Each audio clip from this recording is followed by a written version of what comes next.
What's up, Ringside Collectibles, WrestlingFigures.com fans? We're back at San Diego Comic-Con 2022. As you can see here, we have some beautiful wares from our earlier unboxings, which were so much fun.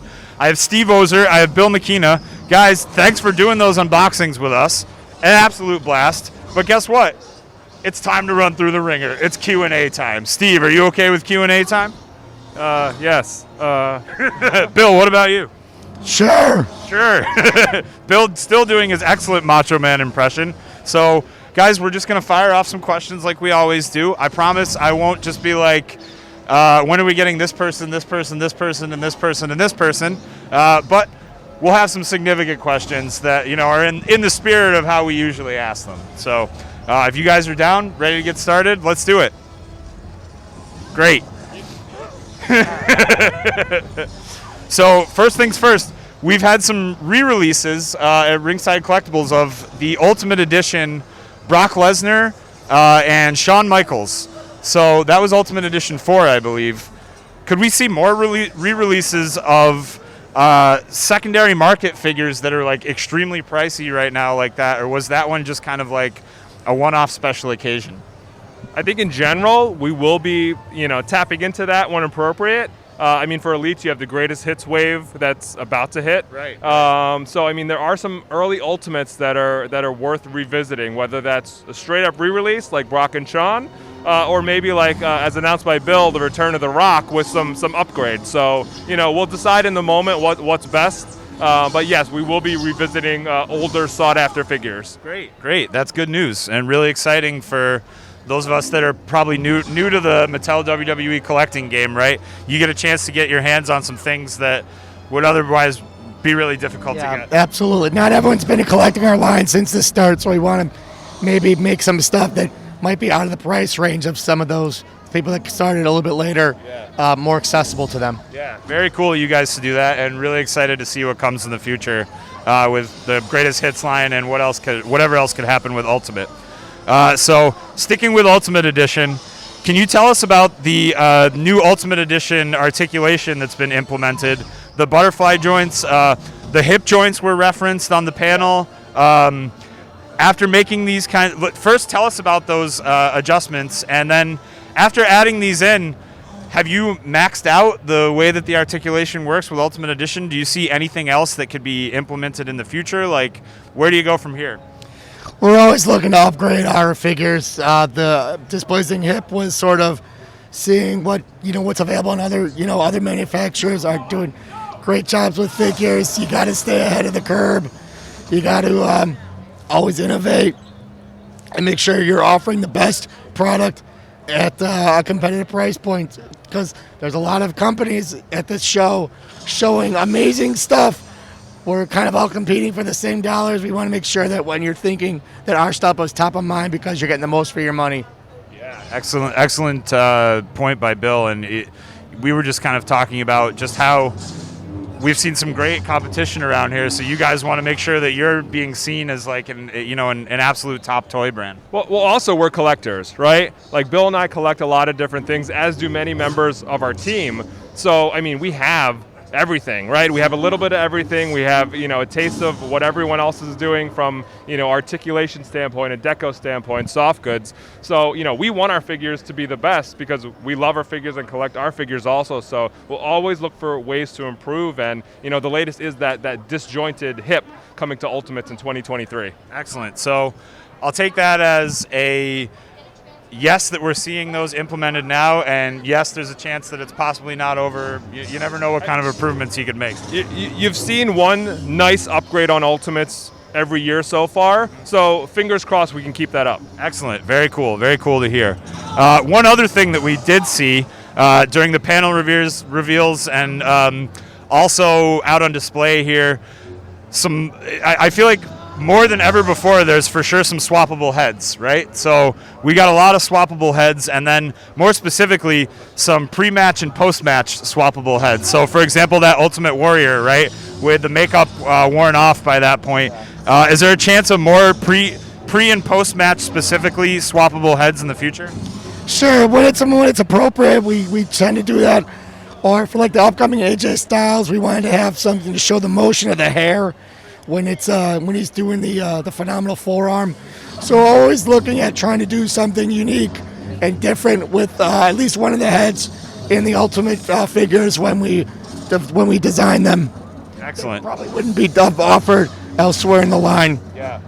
That makes total sense. All right, next question. So we saw Braun Breaker debut in the Mattel WWE series line. So I know a lot of people are really excited about that because he's just like been a huge name that's kind of come forward and really kind of exploded onto the wrestling scene. He's, of course, an NXT 2.0 superstar. Do you see NXT 2.0 superstars debuting in the series lineup, or is there a possibility that they could debut in the elite lineup? Where do you stand with NXT 2.0 at the moment? It could work in either line, right? It just so happens. I mean, that gear specifically for Braun, it suits a basic figure very well, right? He does have very colorful gear also, and let's be real. Braun is going to have an elite at some point, right? Yeah. And he already has a nice variety of gears to choose from. So, the more the better, right? Maybe they'll debut in basics, maybe they'll debut in elites, maybe in ultimate. Who knows? But we'll just make those decisions. But it just means more figures of those characters. Yeah, for sure. So guys, also on display out here, we saw it at WrestleMania with the WWE Raw is War stage, which was an incredible centerpiece for that display. And not once, but twice you did it this year. You did it again. The WCW Monday Nitro entrance stage is built out there. No price point, no MSRP, nothing listed like that. No details of kind of quite what that is just yet. And you're kind of teasing and alluding towards the idea that these things could be released. Do you think where are we at with this? Is this something that is closer to being made available? What else can you tell us about not only what we could see, but where we start to see these things show up in the lineup?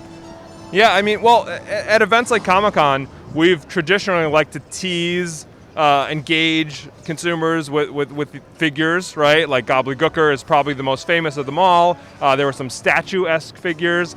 So it's a nice way to create something, get some excitement from fans, and gauge interest in things. Obviously, we have great platforms here. Ringside Collectibles, a great partner. We can do amazing different things. Crowdfunding now is available to us. Right. So we have a little more at our disposal of getting items like this out to the public. So, I mean, the response has been tremendous, not only for the Nitro stage, but for the Raw stage as well. So, we're going to do our best to deliver these and not just let them drift off into limbo like some of the, showcase items of the past.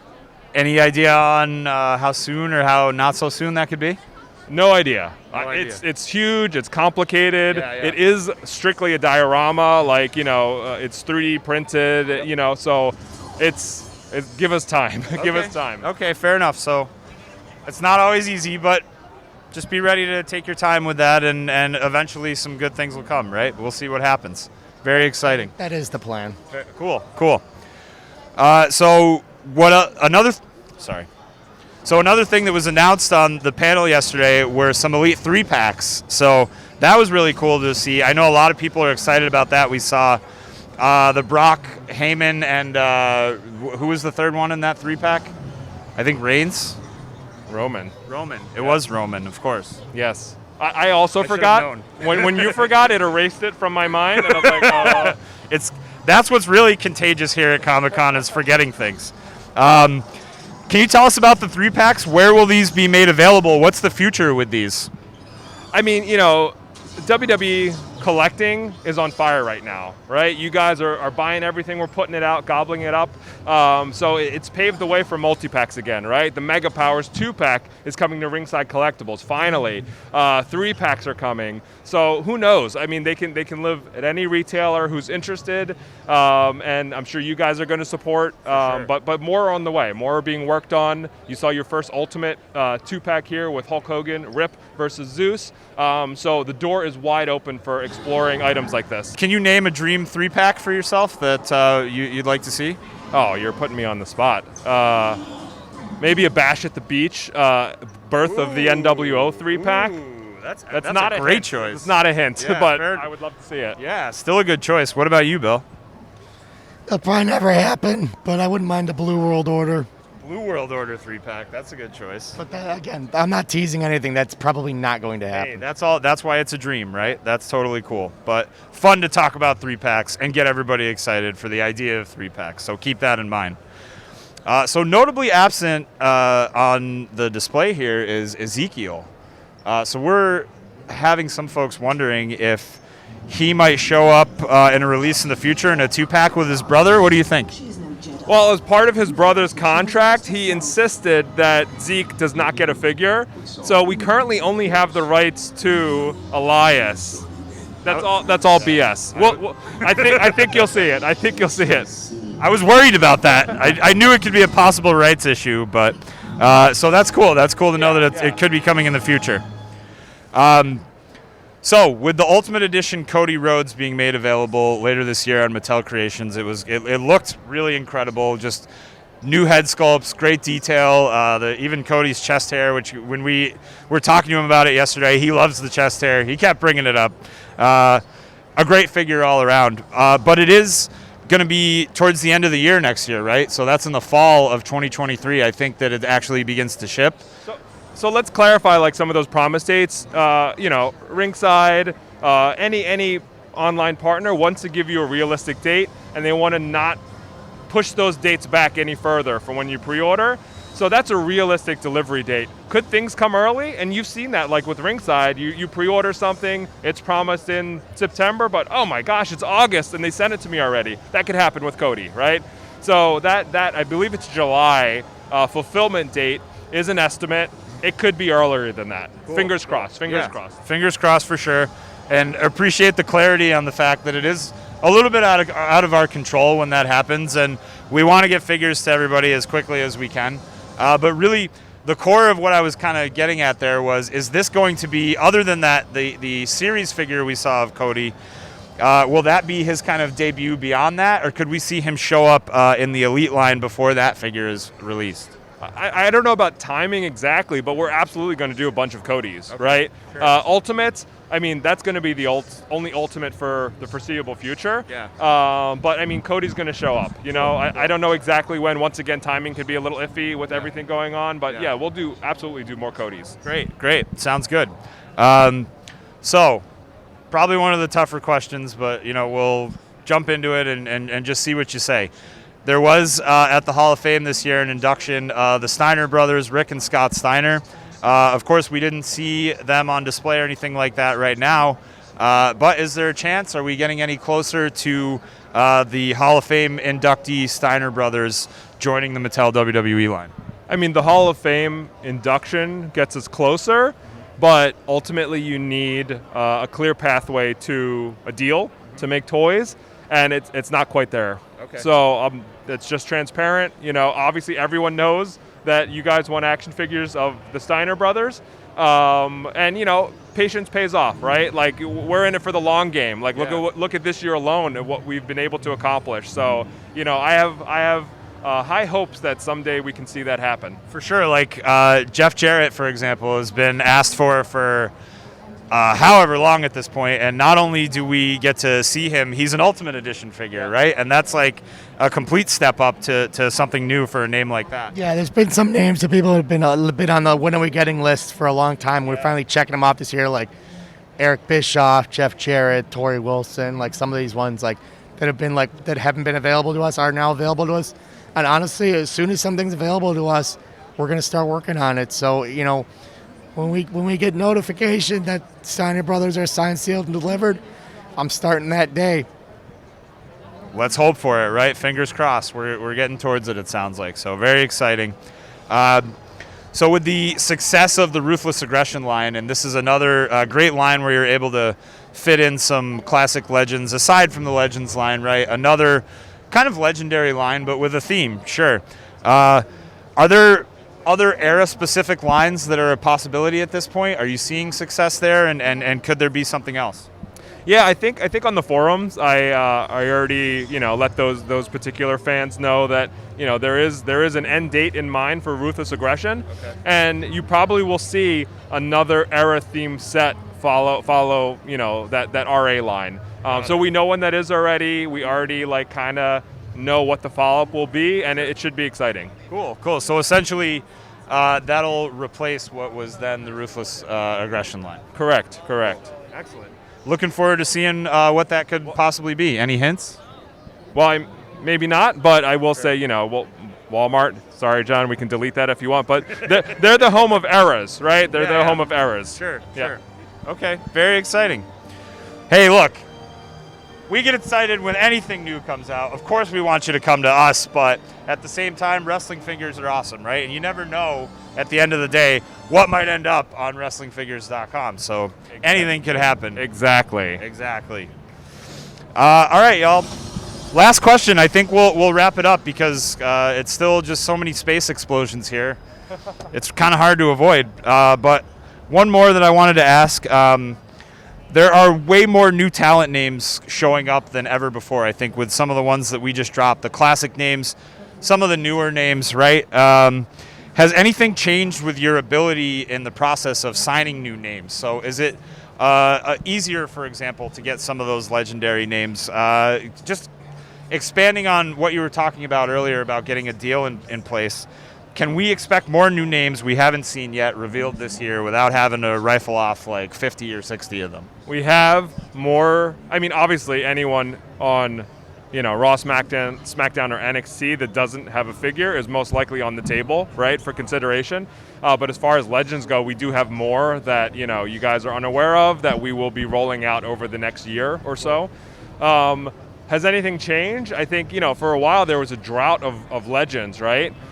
We've kind of reproven the importance and validity of legends-focused items and lines, and also some paths have been cleared. Whether it's talent rights issues or relationships or whatever. So we're in a good place right now. Like legends are extremely viable, and like I said, more signings have taken place, more are in the works. So it's an exciting time, and long-term plans, right? Like we play the long game.